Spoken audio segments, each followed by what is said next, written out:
할렐루야. 많이 춥죠? 잘 오셨습니다. 자, 이제 이번 주와 다음 주 2주 동안에는 아무래도 성탄절이 오고 해서 이제 성탄절을 복음서 마태바가 누가 요한복음, 특별히 마태복음과 누가복음에 기록된 처음에 예수님이 이 세상에 오실 때 당시에 기록들이 있습니다.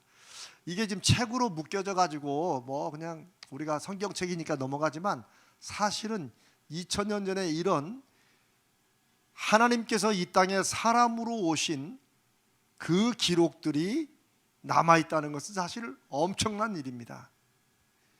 이런 발견들이 있기까지 사실 고고학자들이 많은 애를 또 쓴 것도 있죠. 그래서 오늘 이렇게 이번 주와 다음 주 성탄절을 말씀 속에 생각해 보는 것은, 성탄절은 우리가 예수 그리스도의 탄생을 우리가 기념하고 또 기억하고 그 오심을 마음에 새기는 그런 날입니다. 우리 기독교라는 우리 기독교 신앙의 가장 핵심적인 첫 사건이죠. 그런데 이제 안타깝게도 사실 성탄절 자체에 대해서 좀 말씀을 이렇게 깊이 있게, 그러니까 성탄절의 의미 이런 것은 교회마다 많이 나누잖아요.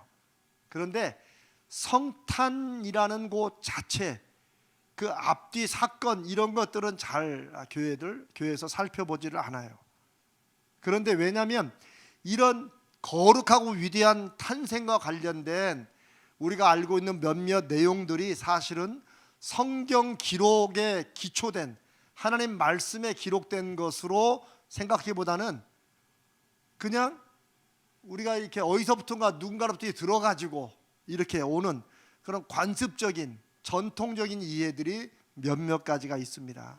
그래서 어쩌면 저도 이런 말씀을 준비하는 건 처음이고, 여러분들도 이제 성탄절에 관해서 한번 성경에 뭐라고 기록되어 있는지 그 사실과 의미를 한번 더 이번 주 다음 주 새겨보시기를 바랍니다. 첫 번째는 목자들에 관한 기록입니다. 누가복음 2장 8절에 의하면 한밤중에 양을 치던 목자들, 목동들이 천사의 메시지를, 천사들이 나타나서 그들에게 알려준 메시지를 들었다고 기록하고 있죠. 그게 2장 8절입니다. 이들이 탄생하신 예수님을 결국 찾아가서 만나고 경배한, 그러니까 요셉, 마리아, 예수, 아기 예수, 요 세 분 외에 외부 사람들이 와서 첫 번째 이 세상에 구약 시대로부터 그렇게 약속됐고 예언되었던 그 메시아가 왔다는 것을 알고 그 아기 예수께 처음으로 경배한 사람들입니다. 굉장히 중요해요. 여러분, 요셉과 마리아, 심지어 예수님의 육신의 모친이 된다고 하는 그 마리아, 요셉, 이들이 태어나신 예수님이 하나님의 아들이요 메시아라는 걸 알았을까요? 어때요? 알았을까요? 몰랐을까요? 몰랐습니다. 그게 중요해요.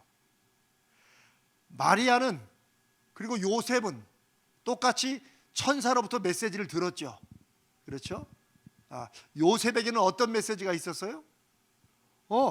마리아가 약혼만 하고, 사실 정혼이라는 것은 우리나라 약혼보다는 조금 더 강한 개념이에요. 정혼은 이제 결혼 날짜를 정해놓은 상태라는 그런 의미예요. 그러나 아직 쉽게 말하면 뭐 신방도 꾸리지 않은 거예요. 아직 동침도 하지 않았는데 이미 마리아가 임신했다는 소문이 들려왔어요. 그러니까 성경에 보면 요셉은 굉장히 믿음 있는 점잖은 사람이에요. 불러내어 파혼을 딱 하면 자기도 의로워지고 그 마리아는 이제 돌에 맞아 죽게 되는 뭐 이런 상황인데 조용히 조용히 뭔가 사정이 있겠지 생각하고 조용히 끊으려고 정원을 파혼하려고 생각하는 중에 천사가 나타났죠. 그래서 네 아내 마리아를 데려오는 것을 두려워하지 말라, 무서워하지 말라. 저는 성령으로 잉태된 것이다. 깜짝 놀랄 메시지를 듣죠. 그 전에 마리아는 임신하기 전에 천사로부터 네가 임신하여 아이를 갖게 될 것이라고 하고, 마리아는 깜짝 놀라서 남자도 알지 못하는 제가 어떻게 임신하느냐, 이런 일들이 이미 있었어요. 그러나 그렇다고 해서 이들이 지금 태어난 아기 예수가 하나님의 보내신 메시아의 독생자라는 것을 확신하고 이러진 않았어요. 오히려 그때로부터 주변에 일어난 사건들을 통해서 뭔가 소위 말하는 범상치 않은 일이 일어나고 있구나 하는 걸 마음에 새기기도 했어요. 그러나 역시 요셉도 마리아도 다 사람이에요.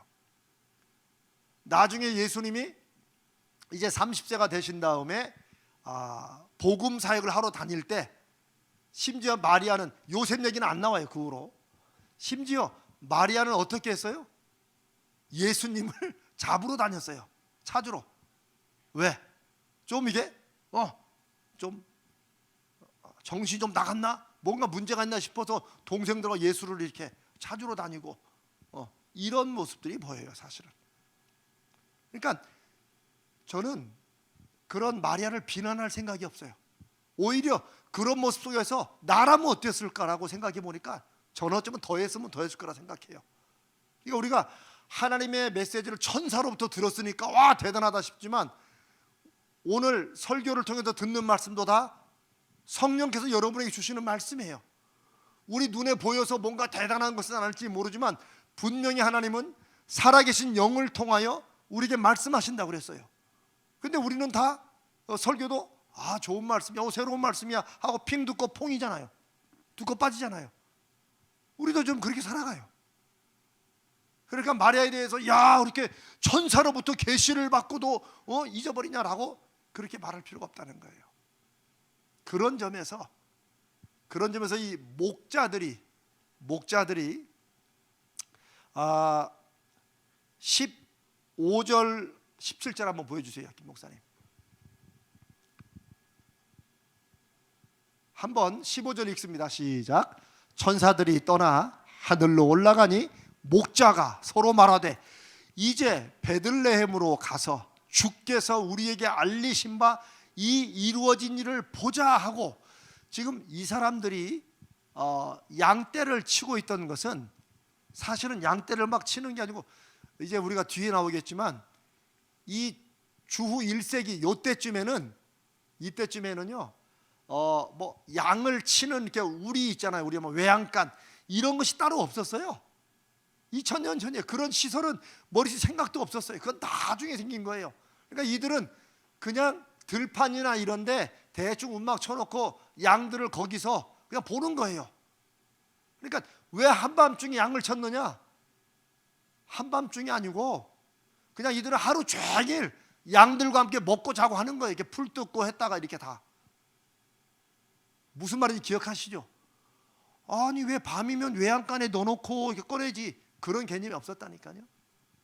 그래서 이들은 이제 고고학자들이나 이런 사람에 의하면 베들레헴으로부터 2km에서 3km, 그러니까 한 10리 좀 덜 되는 그런 정도에 떨어져 있었다니, 여기서 한 어디쯤 될까요?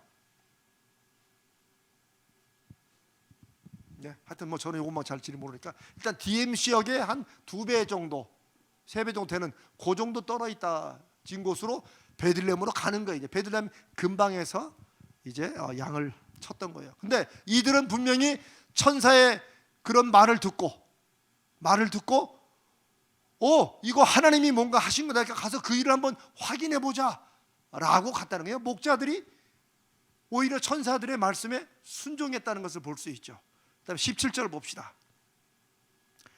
자, 한번 읽습니다. 시작. 보고 천사가 자기들에게 이 아기에 대하여 말한 것을 전했다. 그러니까 이들은 천사가 분명히 온 세상에 나타날 놀라운 소식을 내가 너에게 전한다 라고 하는 그 메시지를 듣고 아기를 보고 그 부모에게 이 아기에 대해서 천사들이 이런 말을 하더라라고 증언한 거예요. 그 다음 그러면 마리아는 이 말을 마음에 새겨두었다 라고 이렇게 기록하고 있습니다. 목자들은 천사가 알려준 그 표적, 사인, 그것을 기준으로 이제 갖는, 여러분 그 아기가 사실 당시 그 베들레헴의 아기가 몇 명 태어났을까요? 그거 모르잖아요. 그래도 태어난 아기마다 일일이 가서 다 볼 수도 없잖아요. 그런데 천사가 이 목자들에게 표적을 줘요. 사인을 줘. 요런 게 있으면 그 아이가 바로 하나님의 아들 메시아다. 그런데 그 표적이 뭐예요? 강보에 쌓여 구유에 뉘어 있는 아기예요. 여러분, 표적이라고 할 때는 많은 사람들과 많은 환경이 있어도 눈에 딱 들어오는 거잖아요. 그런데 아기 예수, 메시아로 오신 아기 예수, 하나님의 아들이라는 아기의 표적이 뭐예요? 강보로 쌓여. 이 강보는요 아주 거친 배예요. 당시에 제일 싼 배, 싼 헝겊. 사실 우리가 왜 아기 낳을 때, 우리 뭐 요즘으로 말하면 아무리 가난해도 아이 낳으면은 그냥 대충 걸레 같은 뭉치다 싸진 않잖아요. 쉽게 말하면 우리 배내적으로도 만들잖아요. 아기에 대해서는 가난해도 뭔가 그래도 좋은 거를 준비하잖아요. 근데 강보에 쌓여 있다라는 말부터 아무리 가난해도 그렇지 애를 왜 저기다 싸? 라고 하는 느낌이 오는 그런 천이 바로 강보예요. 그 다음에 이 아이가 어디에 누워 있어요? 구유. 구유라니까 뭐 모르는 사람들은 굉장히 좀 말이 멋있으니까 구유 좋은 건 줄 아는데 이거 소나 말의 여물통이에요. 우리 옛날에 왜 알죠? 나무로 깎아가지고 이렇게 놓은 거. 이스라엘은 나무가 굉장히 귀했어요. 이스라엘은. 그래서 사실은 이제 뭐 제가 이 내용도 할까 말까 뭐 나중에 또 기도하는데 예수님을 목수라고 부르잖아요. 근데 사실 1세기 당시로 보면 목수가 별로 없었어요. 다 석수예요, 석수. 왜냐면 그 당시 갈릴리 지역에서 그때 많았던 그 집을 짓는 건축은 다 돌로 지었어요. 요즘은 돌이 비싸죠. 그러나 이스라엘, 고대 이스라엘은 나무가 귀했어요. 나무는 주로 다 좋은 나무들은 레바논에서 수입한 백향목이었어요. 그걸로 성전을 지었어요. 돌이 제일 흔했어요. 그래서 예수님을 목수라고 불렀지만 사실 그 번역이 사실은 석수일 것이다라는 얘기도 있습니다. 뭐 근데 그건 중요한 게 아니에요. 그런 점에서 구유라고 할 때도 이게 뭐 나무로 이렇게 파놓은, 아니면 동물들 밥통을 왜 비싼 나무로 하겠어요? 그런 걸로 봐서 아마 돌들로 이렇게 해가지고 아마 둔 그럴 것이다. 그러니까 뭐예요? 가장 험하고 애를 거기다 눕혀놓을 이유가 없는, 그러니까 강보에 아주 값싸고 흔한 좀 누더기 걸레 같은 그런 천의 아이가 쌓여가지고 소나 말이 먹는 밥통 거기에 누워 있다는 거, 그걸 보면 이 세상에 무슨 애기를 이렇게 놓나? 그게 뭐예요? 바로 메시아의 표적이라는 거예요. 이게 참 한편으로 가슴이 좀 짠하면서 놀라운 사인입니다. 이것은 하나님의 아들 메시아가 아기로 태어났는데 그 아기가 너무너무 가난한 이들의 싸구려 천 강보에 쌓여 있고 침대가 아닌 구유에 누워 있는 것이어서 목자들에게도 보기 드문 분명한 표적이었다는 것을 말해 줍니다. 그런데 여러분, 그 목자들이 사실은 아니 하나님의 아들이 왜 그렇게 오냐라고 생각할 수 있지 않겠어요? 그런데 목자들은 누구의 말을 믿었어요? 천사의 말을 믿었어요. 그 천사의 말을 믿고 사람들 보기에는 강보에 쌓여서 구유에 누인 어떻게 하나님의 아들이 메시아가 이런데 오냐라고 의문을 제기하지 않았어요. 오히려 그런 것이 사람들이 보는 경제적인 관점이 아니고 하나님이 주시는 표적으로 봤다는 거예요. 이게 하나님의 표적을 보는 사람들의 저는 믿음의 자세라고 믿습니다. 무엇이든지 우리 인생에. 그래서 어떤 면에서는 내가 어떤 부분에 약하고 부족한 이런 부분도 하나님이 우리에게 주시는 표적일 수 있다 없다? 있다는 사실이에요. 있다는. 우리는 하나님 주신 표적하면 남들을 볼 때 막 부러워하고 놀랍고 막 좋은 것만 표적으로 보는데, 하나님께서 우리에게 하나님의 역사하심을 보여주는 것은, 그것은 우리 눈으로 이리저리 판단하고 잴 수 없다는 거예요. 분명한 것, 그 강보에 쌓여서 구유에 누인 그 아기 예수가 이 세상을 구원하시러 오신 메시아로 나중에 쓰시고 십자가에서 죽으시고 부활하심으로 온 인류에, 오는 세대의 주와 그리스도가 되셨다는 거예요. 자, 이게 목자들에 관한 기록입니다. 두 번째, 이제 동방박사들에 대한 기록을 보면 우리가 더 조금 많이 잘못 알고 있는 게 많아요. 첫 번째, 마태복음에 의하면 동방에서 박사들인데, 박사들이라는 게 사실은 점성술사예요. 점성술에서 다 뭐 점친다 해서 요즘에 미신무당 그걸 말하는 게 아니에요. 오늘날로 좋게 말하면 천문학자들이에요. 별의 움직임을 보고 농사를, 우리도 여러분 그 세종대왕 때 뭐 추구기, 그 다음에 또 이게 뭐 이렇게 하여튼 그런 거 있어요. 그래서 이 인력과 원력을 중국서 빌려왔는데 세종대왕이 우리만의 계측기를 만들어 해가지고 만든 것도 있어요. 장영실을 통해서. 그 얼마 전에 영화에 나왔는데 아주 영화에 잘 해놨더라고요. 그런 것처럼 박사들은 점성술사예요. 별자리 움직임을 보고 농사에 할 시간들을 정하듯이 이들은 별의 움직임을 보고 뭔가 대단한 일이 일어나고 있구나, 일어날 거다, 이런 걸 예측하는 사람들이에요. 오늘날에 점성이라고 해서 꼭 무당, 점치는 이런 걸로 연결하면 안 돼요. 그런데 이 점성술사들이 그의 별을 보고라고 마태복음 2장에 기록해놨어요. 그의 별은 뭐예요? 메시아로, 이들은 메시아인 건 몰랐어요. 메시아는 유대인들에게 주시는 하나님의 구원주라는 뜻이에요. 이들은 모르죠. 동방에서 왔으니까 보통은 당시에 페르시아, 바사, 페르시아에서 온 걸로 생각해요. 그러나 또 어떤 사람은 저 중국에서 왔다고 생각하는 사람들도 있어요. 근데 그거는 중요하지 않고. 그런데 이들이 그 유대인의 왕으로, 유대 지역에서 어떤 별이 이상한 신비한 별이 떴다는 걸 알고 유대인의 왕으로 보이는 그 별을 보고 이들이 그 별을 따라서 어디까지 왔어요? 베들레헴까지 왔어요. 예루살렘으로 왔죠. 그게 2장 1절 2절에 마태복음. 우리 한번 같이 읽어볼까요?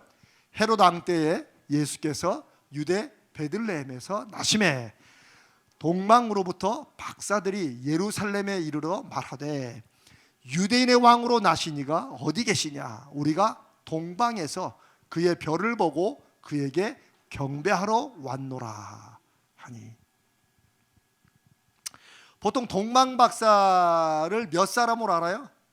세 사람. 우리 찬송가도 있죠. 동방박사 세 사람, 그러죠? 귀한 예물 가지고. 그런데 성경에는 동방박사가 몇 명인지 기록이 있어요, 없어요? 없어요. 요 마태복음 2장에 동방박사 여기 한 번 나와요. 근데 몇 명이라고 돼 있어요? 없어요. 그냥 박사들이에요. 최소한 2명 이상이야. 그런데 우리는 왜 세 사람이라고 알고 있어요? 1. 찬송가가 그렇게 돼 있다. 여러분, 찬송가는 성경 말씀이 아니에요. 찬송가는 성도들이 말씀의 은혜를 받고 그들 나름대로 상상해서 쓴 그런 어떤 믿음의 은혜의 고백이지 성경의 내용이 아니죠. 어떤 분은 찬송가에 있는데 아니에요. 사람이 쓴 작사예요. 그래서 약간 성경의 내용과 조금 신학적으로 안 맞는 것도 많아요. 근데 은혜가 되니까 부르는 거예요. 그렇다고 그 내용을 다 말씀하고 빗대어 보면 안 돼요. 동방박사는 여러분이 세 사람으로 안다고 해, 세 명이라고 해서 틀리고 잘못된 것도 아니에요. 그러나 정확히 말하면 세 사람이라고 할 수가 없다. 근데 왜 세 사람이라고 했을까요? 보통 많이 생각하는 게 이들이 이제 아기 예수께 경배하고 찾아뵙고 선물로 드린 게 황금과 유향과 몰약 세 가지니까 한 사람 앞에 하나씩 드리지 않았겠느냐, 이렇게 생각해서 세 사람을 한 거나 꼭 그렇다는 보장은 없죠. 그렇죠? 오히려 초대교회 아주 유명한 신학자의 교부인 어거스틴, 혹은 초대교회 굉장히 설교가로 유명한 황금 마우스라고 불렸던 크리소스톰 같은 이런 초대교회 교부들은 12명이라고 그렇게 해석을 했어요. 12명. 그것도 뭐 아마 이 12사도를 생각했는지 모르지만 그것도 틀렸다고 할 수도 없고 맞았다고 할 수 없어요. 이 얘기는 그만큼 우리가 동방박사 세 사람으로 확신하는 것은 성경에 있는 기록은 아니라는 거예요. 그걸 좀 아시는 것도 필요할 것 같아요. 다음에 우리가 아까 읽은 2절에 이들이 와서 예루살렘에서 딱 오자마자 헤롯 왕을 만나러 갔겠어요? 아니에요. 이들이 와서 그냥 묻는 거죠. 저 멀리 동방에서, 우리로 말하면 한국에서 저 미국으로 날아가 가지고 미국 워싱턴에 가서 헤매는 거지 막. 가지고 아니 유대인의 왕이 나셨다는데 어디 있냐? 우리가 그분 만나려고 여기까지 왔다. 그러니까 3절에 보면은 이것 때문에 발칵 뒤집혔어요. 왜? 당시의 왕이 누구예요? 헤롯이야.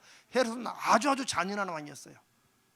온 예루살렘에 소문이 막 퍼졌겠죠. 그래가지고 지금 왕은 누구예요? 헤롯인데 유대인의 왕이 또 왔다 그러니까 오늘날 말하면 쿠데타 일어나는 줄 알고, 그러니까 헤롯은 자기 자리가 이제 위험할 줄 알고 늘 불안했거든요. 헤롯은 사실. 그래가지고 발칵 뒤집혀요. 그리고 이게 나중에 16절에 헤롯이 예수님을 죽이려고 유아살해 사건, 이것도 역사에 기록된 거예요. 유아살해 사건, 2세 이하 아이들을 다 죽이는 이런 끔찍한 그런 소위 제노사이드라고 그러죠.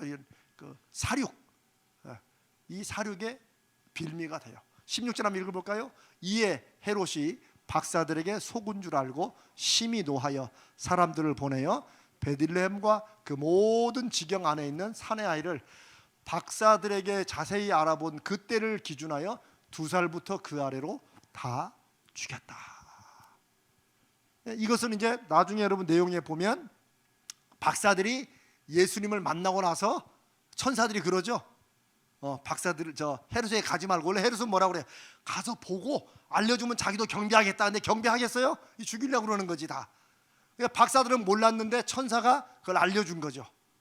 그래서 그냥 박사들이 그냥 안 알려주고 딴 데로 빠져요. 나중에 듣고 나서 이제 헤롯이 박사들에게 속은 줄 알고, 거기 참 성경에 자세히 기록돼, 속은 줄 알고 유대의 왕이니까 빨리 죽여야 되는 생각에서 계산을 이렇게 하다가 아예 넉넉 잡고 2살 아래로 다 죽이는 거예요.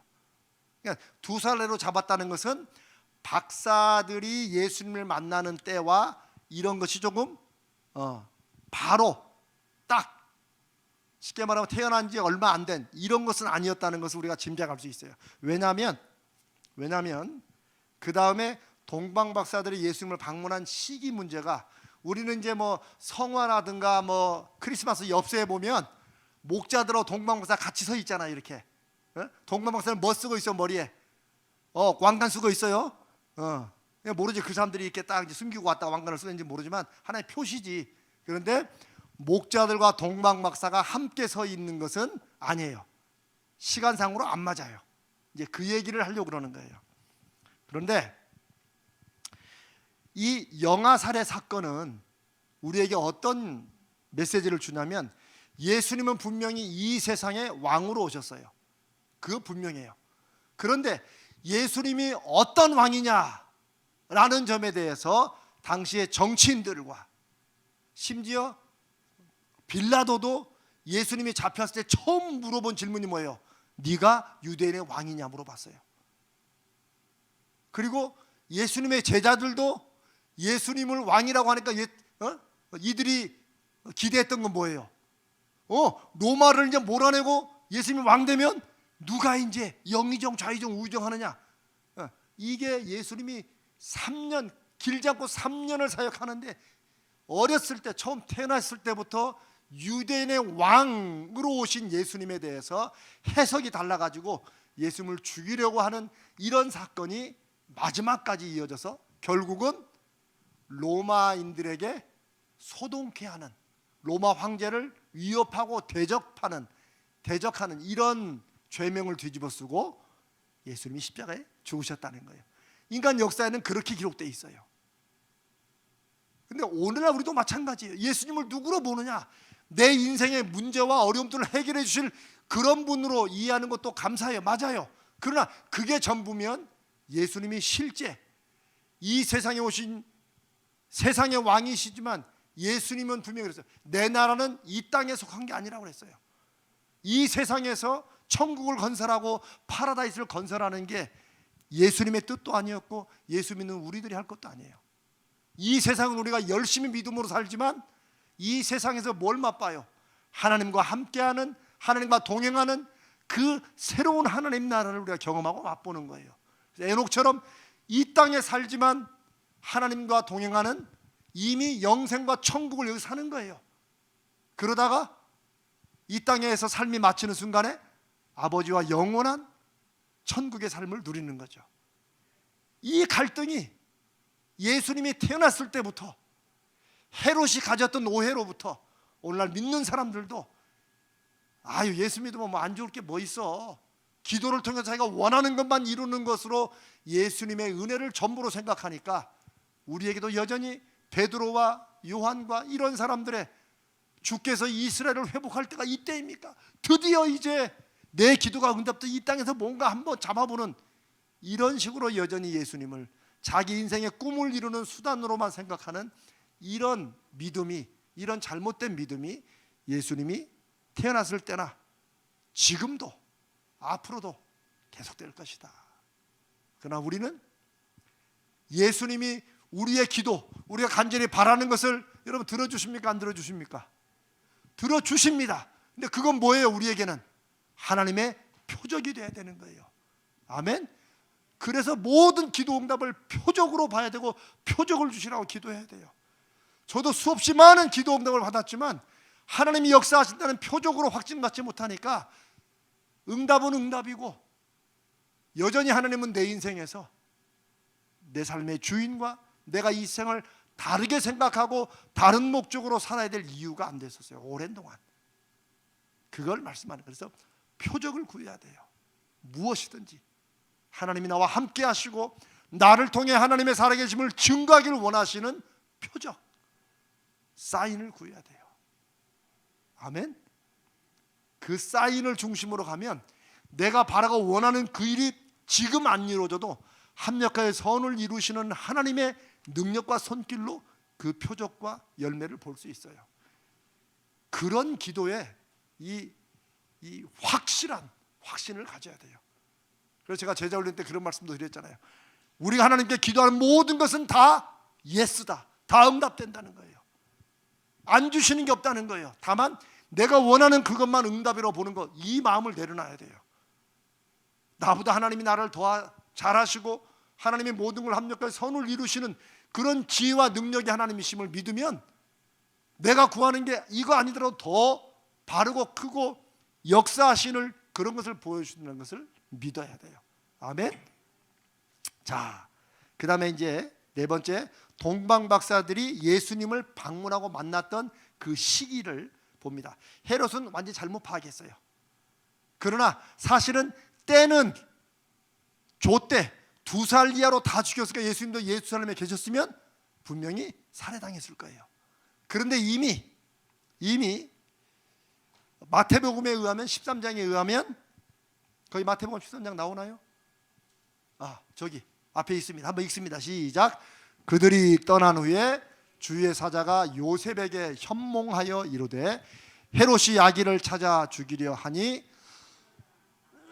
일어나 아기와 그의 어머니를 데리고 애굽으로 피하여 내가 네게 이르기까지 거기 있으라 하시니, 13절에 그들이 떠나는 목자들이 떠난 다음에요. 목자들이 떠난 다음에 그러죠? 아닌가? 동방 박사들이구나. 죄송합니다. 동방의 박사들이 떠난 다음에요. 경배하고 박사들이 떠난 다음에 바로 천사가, 현몽은 꿈은 꿈인데 계시를 주는 꿈이에요. 그걸 통해서 빨리 떠나라고 한 거예요. 자, 그리고 14절에 보니까 그럼 요셉이 언제 떠나요? 요셉이 일어나서 밤에 바로 그 꿈을 꾸다가 딱 일어나서 밤에 아기와 그의 어머니 마리아를 데리고 애굽으로 피신해요. 그러니까 나중에 이제 박사들이 자기한테 얘기 안 하고 간 것을 알고 난 헤롯이 2살 이하로 다 죽였을 때 그때 이미 예수님은 어디 계세요? 애굽에 있었다는 거죠. 이집트에. 그걸 말하는 거예요. 자, 그런데 누가복음 3장 22절 23절 한번 봅니다. 제가 지금 동방박사가 이렇게 예수님을 경배한 시기가 목자들하고 같지 않은 것을 말씀드리는 거예요. 자, 누가복음 2장 22절 23절 읽습니다. 시작.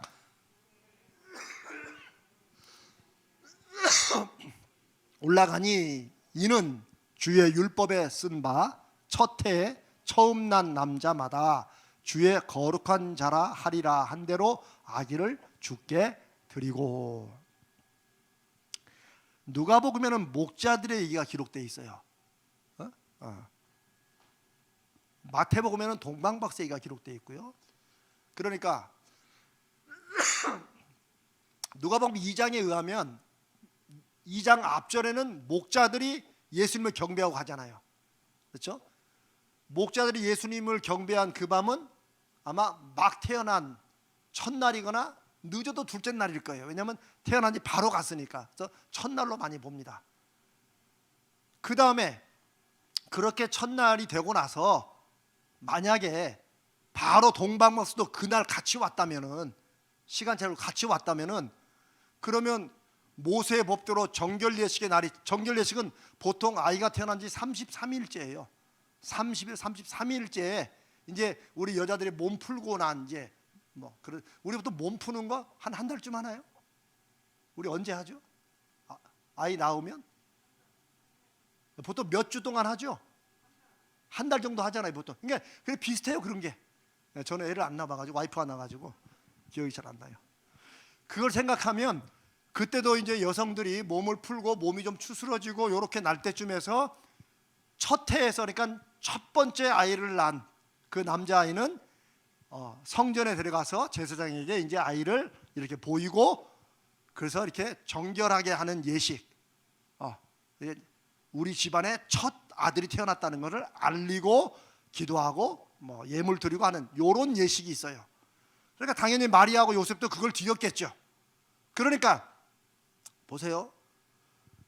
지금 적어도 33일 그때쯤에는, 그때까지는 마리아하고 요셉이 아기 예수와 함께 예루살렘에 있었죠. 그렇죠? 지금 무슨 말인지 알겠어요? 그렇지 않으면 무슨 말이 되냐면, 목자들이 방문하고 난 다음에 바로 천사가 누구야? 저 동방박사가 온 바로 그날 바로 애굽으로 가요. 그 다음에 33일 있다 또 와. 그럴 수는 없죠. 그래서 이런 것을 보면 동방박사는 목자들이 온 후에, 언제요? 33일은 지난 후에 그때 온 것으로 보는 것이 그게 순서상으로 맞습니다. 왜냐하면 그래도 저때 예루살렘으로 성전에 가서 아기를 보이고 그리고 오고 난 다음에 바로 하든지 하면 좀 더 있다 했든지 간에 이렇게 보는 게 성경의 기록대로 보는 게 많습니다. 근데 성화나 이렇게 엽서 만드는 사람이면 그런 걸 연구했겠어요? 우리나 연구하지. 여러분도 평생에 처음이죠? 저도 처음이에요, 사실. 그 다음에 왜 이게, 보세요, 왜 이 정결 예식의 날이 참에 이게 왜 중요하냐면, 그 다음에 제가 왜 12월 첫 주에 왜 우리 리더라히 거기 위해서 왜 음악 할 때 시므온이 했던 이 샤베 게눅이라고, 나는 조카도다, 이제 더 이상 내가 바랄 게 없다, 이거 이제 하나님 앞에 가도 됩니다라는 그 아주 특이한 짧은 그 누가복음의 그 구절을 가지고 바하가 작은 칸타타를 지었다고 얘기했잖아요. 저도 그런 칸타타 있다는 처음 들었어요. 근데 그게 바로 누가복음에 바로 나와요. 그 다음 장면 볼까요? 성경 구절 26절에 있습니다. 그가 주의 그리스도를 보기 전에는 죽지 아니하리라 하는 성령의 지시를 받았더니, 이게 시몬이에요. 시몬이 언제 하나님께로부터 그런 메시지를 들은지 모르지만은 너무나도 축복된 메시지를 받은 거예요. 네가 몇 세가 되든지 간에 네 평생에 누구를 본다고요? 하나님이 보내신 주의, 거기는 하나님이에요. 하나님의 그리스도를 네가 반드시 보게 될 것이다. 그런 메시지를, 그런 거룩한 인생의 사명을 받은 거예요. 그런데 언제 봐요? 바로 정결 예식이 있던 그날 마리아와 요셉이 아기 예수를 모시고 보이고 나서 성전에 나오는데 시몬이 하나님의 성령의 이끌리심에 아이를 안고 뭐라고 하는 거예요? 이제는 내가 죽어도 여한이 없습니다. 이게 거의 나타나는 거예요. 이게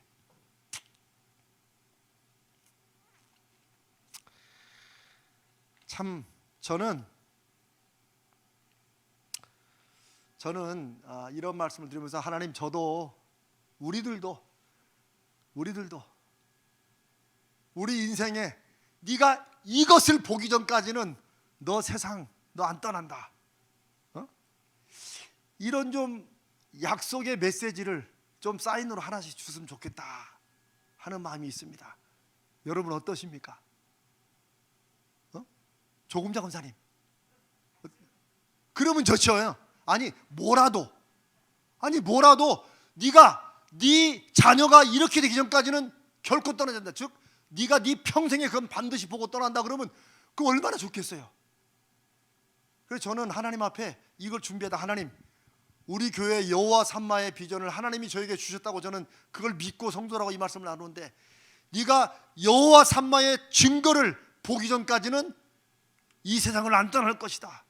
너 떠나기 전에 반드시 여호와 삼마를 보게 될 것이다. 저는 그런 약속을 좀 하나님께서 한 번 더 확실하게 주셨으면 좋겠어요. 아니, 저는 이걸 제가 준비하다가 하나님, 저는 다른 거 말고 그 소원 좀 하나, 그 사인 좀 하나 주십시오 라고 했습니다. 여러분도 하나씩 생각해 놓으세요. 여러분도 네가 세상을 떠나기 전에 반드시 너는 이거는 보게 될 것이다, 이런 거 하나 있으면 좋잖아요. 근데 여러분, 그게 사명이에요. 그게 사명이에요. 시몬의 사명은 막 남들은 대단하지 않은 것 같이 보지만 너무나 부러운 거예요. 네가 주의 그리스도를 보기 전에는 결코 죽지 아니할 것이다. 그러니까 시몬은 낮이나 밤이나 성전에 머물렀을 거예요. 계속 10년인지 20년인지 50년인지 모르지만 시몬의 말년에 이르러서 아기 예수를 품에 안고 이제 내가 족하다. 사람이 이 세상을 떠나서 하나님 앞으로 갈 때도 다 이루었다고 예수님이 십자가에서 하신 그 말씀의 의미가 그거예요. 사명으로 사는 사람만이, 인생을 사명으로 살아가는 사람만이 다 이루었다라고 말할 수 있지, 그렇지 않으면 떠나기 전에 조금만 더 이 많은 걸 어떻게 놓고 가, 이러다 가는 거예요. 예수 믿는 사람들에게 저는 이런 시몬에게 주신 그런 사명이 있기를 바랍니다. 제가 이번에 은퇴식 이번 주일 하는데 제가 말씀을 준비하는데 바로 부르심으로 사는 사람들. 제가 그 말씀 참 웃기죠. 자기가 설교 주면서 자기가 은혜 받아. 근데 저는 그럴 때가 많아요. 그러니까 저는 한 번도 내 가슴에 있지 않은 설교는 제가 적어도 우리 가자질교 와서는 해본 적이 없어요. 그러니까 늘 질질 울지. 하여튼 정말 이 시몬에게 주신 이 사인이 좀 저에게도 좀 주시고 여러분들도 각자 하나씩 있었으면 좋겠어요. 여러분이 막 간절한 어떤 소원이 사명처럼 있으면 하나님, 제가 일생을 바칠 사명을 저에게 하나 주시고 그 사명을 마칠 때까지 생명을 주시옵소서. 누가 그렇게 기도했는데 너무나 기막힌 기도더라고요. 하여튼 이걸로 봐서 동방 박사가 예수님을 경배한 때는 목자들하고 같이 한 첫날, 그때는 아닐 것이다. 적어도 30일 훨씬 지난 후에 그때쯤에. 그래서 보나마나 헤롯이 물어봤겠죠. 그 별이 난 때가 언제 태어났지? 아마 한두 달 좀 됐을 것이다, 아마 이런 말을 했을 수도 있어요. 그러니까 넉넉 잡고 2살 아래로 다 죽인 거죠. 얼마나 잔인한 사람이에요. 얼마나 잔인한 인간이에요. 그리고 성경에 보면 동방 박사는 아까 예수님은 목자들은 아기 예수를 어디서 봤어요? 여관에서 봤어요. 우리가 이제 그 사건 알죠? 방을 구할 곳이 없어가지고, 이건 이제 다음 주에 좀 더 합니다. 그래서 마당 한켠에서 거기서 봤어요. 그런데 동방 박사들은, 그 성경 구절 내가 이따 써놨는데, 동방 박사들은 집에서 봤어요. 집에서. 그 구절이, 그 성경 구절 거기 있나요? 11절, 2장, 마태복음 2장 11절. 그래서 제가 이 성경을 정확히 하는 거예요. 한번 읽습니다. 시작. 집에 들어가 아기와 그의 어머니 마리아가 함께 있는 것을 보고 엎드려 아기께 경배하고 보배합을 열어 황금과 유향과 모략을 예물로 드리니라. 벌써 장소도 달라요. 그렇죠? 목자들은 어디로 갔어요? 여관에. 그때 방을 못 구해가지고 저쪽 안쪽 뜰이에요. 뜰. 이제 우리 다음 주에요. 우리는 마국간으로 생각하는데 그때는 마국간 이런 거 없었어요. 이제 거기서 경배한 거예요. 거기서 그냥 소나 말 여물통에 강보로 쌓여 누워 있는 그 초라한 것처럼 보이지만 그분 메시아 아기 예수를 거기서 보고 경배한 거예요. 왜? 자기도 인간적으로 이런 얘기 봤으면 별로 중요하지 않은 얘기였겠지. 그러나 천사의 메시지와 말씀을, 하나님의 말씀을 분명히 듣고 믿는 사람에게는 사람 눈에 보이는 초라한 것이 아니게 되는 거예요. 그게 목자들의 믿음이라는 거예요. 오늘날에도 그런 믿음이 우리에게 필요한 줄로 믿습니다. 사람들은 눈에 보이는 것으로 판단해요. 교회도 화려하고 번쩍번쩍하고 사람 모이면 거기에 막 하나님의 역사가 임하는 교회로 생각하기 쉬워요. 작고 초라한 우리 교회보다 더 작은 저 건물 3층에 있는 이런 게는 교회가 아닌 것처럼 보일 수도 있겠죠. 그러나 교회는 예수 그리스도를 구주로 고백하고 믿는 사람들의 모임이다. 2-3 사람이라도 주님의 이름으로 모인 곳에 주님이 함께 하신다는 걸 믿는 사람들의 그 눈에는 교회의 겉모습이나 사람들의 숫자에 좌우되지 말아야 돼요. 아멘. 저도 그런 목자들의 믿음을 가져야죠, 우리가. 아멘. 그런데 동방 박사는 마태복음 2장에 보니까 집에 들어가서, 그러니까 이제 한 30분 동안 계속 여관에 그들에 있진 않았겠죠. 사람들은 이미 다 이제 호적 마치고 다 떠나고 이제 방이 나니까 어떤 집을 하나 구했겠죠. 그래서 집에 들어가서 동방 박사는 경배했다. 그러니까 이런 차이만 성경에 조금만 읽었어도 동방 박사하고 목자들이 한 몫에 그냥 다 경배한 것처럼 보이진 않겠죠. 자, 이제 말씀을 이제 정리합니다. 다음 주에는 아기 예수는 마구간 태어났는가, 겨울에 태어났나, 탄생 연도에 대해서 좀 하겠지만, 여러분 이런 걸 왜 하겠어요? 성탄절이니까 분위기 타려고 한 것도 좀 있어요. 그렇지만 왜 이런 걸 이렇게 세세하게 하느냐? 목사님, 그런 거하고 믿음하고 무슨 상관이 있어요? 상관이 있습니까? 없습니까? 있습니다. 왜요? 예수 그리스도에 오심은 역사적인 사실이기 때문에 그래요. 여러분들은 이미 다 그렇게 믿을지 모르지만 저는 모태신앙에서 태어나서 신학 공부를 하고 목사가 되어도 그렇지, 예수님이 오시고 십자가에 죽으셨다고 믿었다니까. 근데 때로는 믿는 게 그냥 아는 거 비스무리하게 넘어가는 이런 정도일 때가 많아요. 여러분도 한번 돌아보세요.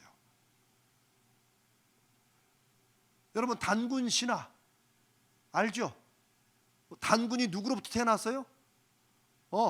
환웅이라는 신과 곰, 그것도 곰하고 호랑이하고 암컷 호랑이하고 암컷 곰하고 막 경쟁하고 마늘 쑥 먹다가 곰이 좀 늘치근하게 누워있다가 그냥 버티다가 웅녀 여자가 돼가지고 그래서 나온 게 단군이다. 그래서 단군 신화죠. 단군을 믿습니까? 아니죠. 우리가 신화로 알아요. 우리 민족 거기서 왔어. 저기 어떤 아프리카 민족, 우리는 늑대로부터 왔다. 또 어떤 인도네시아의 어떤 부족은 우리는 물고기에서 왔다. 막 그걸 막 믿고 확신으로 살지는 않아요. 그냥 그런 신화가 전설이 전해지는 거예요. 그런데 예수님의 오심도 그런 신화 전설 비슷하게 그렇게 그냥 생각하는 성도들이 굉장히 많아요. 생각보다. 그러나 이렇게 초기 예수님의 탄 사람들도 1세기 초엽에 유대 갈릴리에서 태어났다가 거기서 사람들을 모아가지고 민중 봉기를 일으켜가지고 결국 로마 사람들에게 십자가에 죽은 그 나사렛 예수는 알아요. 역사적으로 알아요. 그런데 우리는 예수님을 믿는다고 하지만 뭐 역사적인 거 다 뭐 그런 거지라고 대충 넘어가기 때문에 그분이 죽었다가 3일 만에 약속한 대로 살아났다는 그런 부활 때문에 인생이 뒤바뀐 그런 제자들의 고백은 별로 중요하게 생각지 않을 수도 있어요. 그냥 신앙생활 그냥 우리 마음 이렇게 편안하게 하고 이렇게 마음 이렇게 하라고 믿는 거야. 제가 옛날에 믿었던 그 정도로 믿으니 말씀의 약속을 확신으로 품고 그 약속을 붙들고 인생을 투자하지도 도전하지도 않죠. 저는 그런 사람들을 탓할 마음도 없습니다. 다만 제가 목회하는 우리 가자줄교 성도들 중에 적어도 어떤 사람들은 하나님의 역사를 믿고 열매 맺기 원하는 사람들은 역사적 사실로 오신 예수 그리스도, 저 강보에 쌓여서 말 구유에 누였던 그 아기 예수, 그리고 그분이 33세쯤에 십자가에서 죽으시고 3일 만에 부활하셨는데 그럼으로써 그분이 하신 모든 말씀과 모든 약속과 역사가 하나님께로부터 온 분명한 표적이라는 것을 그 부활로 증거하셨다. 그것을 믿었던 제자들이 처음엔 압니다. 그것 때문에 인생이 뒤바뀌어 가지고 그 후로부터 기독교라는 신앙의 역사가 오늘까지 온 거예요. 저들이 세웠던 교회가 오늘날 우리가 세우는 교회와 똑같아요. 성령이 함께 역사하세요. 우리도 그 성령을, 같은 성령을 믿습니다. 그 성령이 우리에게 말씀하실 때 마음속에 그 성령의 폭발하시는 권능을 우리가 확인하고 받고 그렇게 인생을 살아가는 사람들을 통해서 하나님은 시대마다 꺼질 듯 꺼져가는 교회와 신앙의 불꽃을 그들을 통해 살리신다고 믿습니다. 저는 그 믿음이 있고 저는 그런 기대가 있습니다. 제가 아까 시므온에게 주던 그 약속의 말씀을 우리에게도 주시라고 한 것은 제가 그 말씀을 읽는 동안에 하나님, 적어도 하나님께서 여호와 삼마의 증거를 이 2022년 이 시대에 이 언덕에서 하나님이 네가 그걸 분명히 보기 전까지는 너 이 세상에 살아있을 것이다. 네가 떠나기 전까지는 반드시 그 증거를 볼 것이다라는 그런 사인을 좀 저에게 확증으로 한번 주십시오. 그러면 저는 그 소원 가지고 맨날 기도할 거야. 그런 것처럼 여러분들도 하나님이 네 인생에 이거는 반드시 이루어진다 라고 하는 것을 하나씩 붙잡으세요. 그걸 우리가 그냥 잡도 되는 게 아니고 하나님께 그런 표적을 달라고 하세요. 시므온이 받은 축복이 얼마나 그냥 부러운지 모르겠어요. 예수 그리스도의 오심을 우리가 기념하는 이 성탄절이 이제 우리 다음 주에 그게 화이트 크리스마스, 눈 내리는 성탄절을 생각하는데 성경적으로 한번 제가 그 환상을 좀 깰 것 같습니다. 이 성탄을 우리가 또 맞으면서 이 땅에 하나님의 아들이 빌립보서 2장의 말씀대로 하나님과 동등한 영광과 권세를 다 버리시고 낮고 낮추어서 사람의 몸으로 오셨고 십자가에 죽기까지 하나님 말씀에 복종하셨다, 순종하셨다. 그 예수 그리스도의 오심을, 그분의 그 삶의 죽으심의 부활의 의미를 다시 한번 마음에 새기고 이 세상을 눈에 보이는 것이 아니라 그 너머의 하나님의 약속으로 한번 이 세상을 살아가고 열매 맺는 그런 복된 여러분 되시기를 주님의 이름으로 축복합니다.